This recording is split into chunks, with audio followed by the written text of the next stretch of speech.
If you walk your dogs in collars, then this video is for you.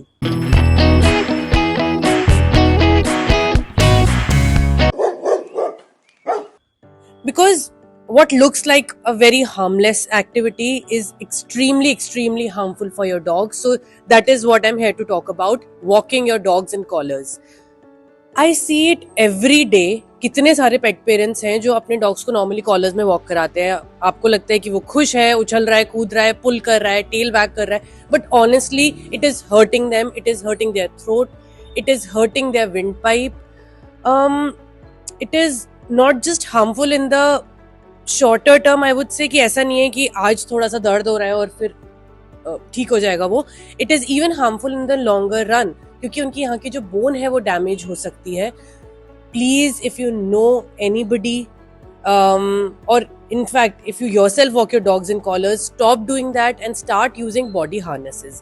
Body harness use करने से क्या होता है, क्योंकि हार्नेस चारों तरफ उनके चेस्ट एरिया को कवर करता है, तो जब भी आप पुल करते हो डॉग को, वो पूरा प्रेशर डिस्ट्रीब्यूट होता है उस एरिया में, एंड किसी भी एक पर्टिकुलर एरिया पे प्रेशर नहीं पड़ता. It's comfortable for them and it is even comfortable for you.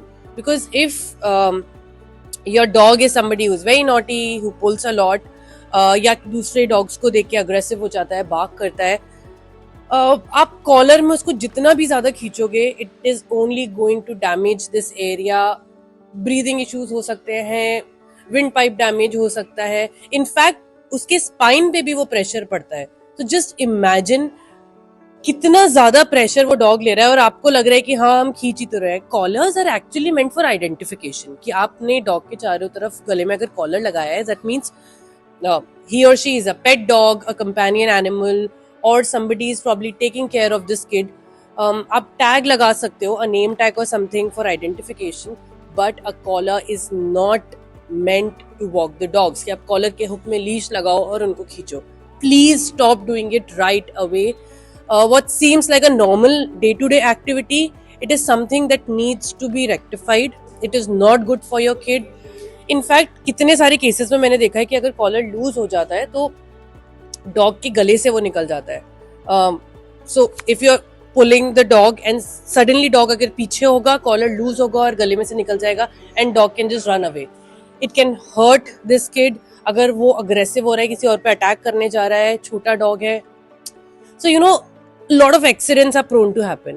Whereas harness पूरी बॉडी को अच्छे से टाई करता है. उसमें आप आराम से लीश लगा के उसको घुमा सकते हो, ना प्रेशर पड़ेगा उसके एक पर्टिकुलर एरिया पे, और it is extremely comfortable and it is the right way to walk your dogs. Most of the time what happens when we see a dog who's pulling too much on the collar, jumping here and there, we label it as naughty behavior or the dog is not disciplined. But honestly, most of the times they're even trying to give you signals of discomfort कि उनको ठीक नहीं लग रहा है the way you are pulling them. You know, walking is one of the activities that dogs enjoy the most. दिन में 2-3 बार घर से निकलते हैं, mostly 2 times a day, in some cases 3. And they look forward to it because that is the only time when they get to explore, smell, meet their friends. उस activity को painful मत बनाइए, because I mean they don't deserve it.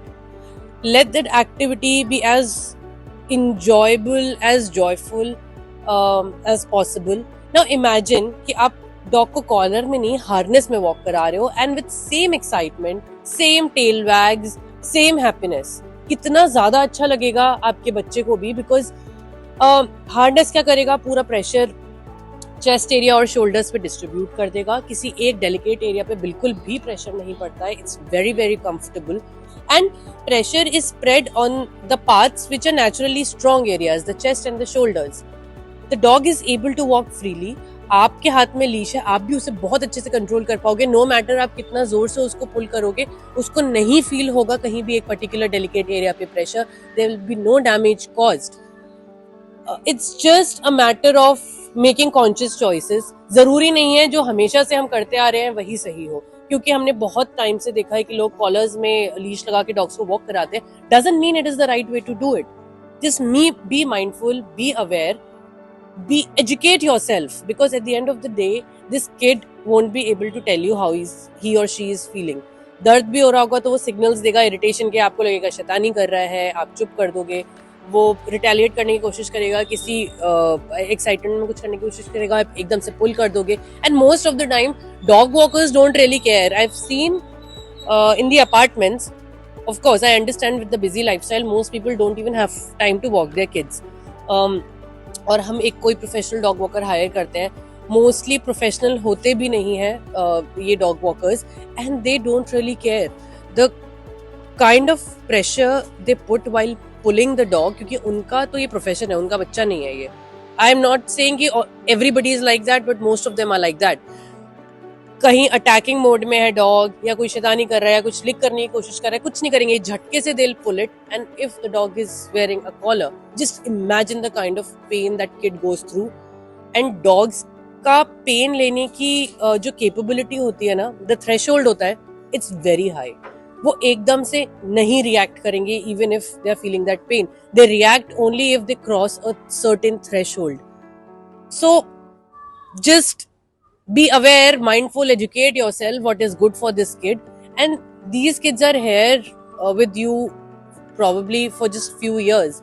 Why not make their life as beautiful, as painless, as joyful as possible with some minor changes, with some informed choices.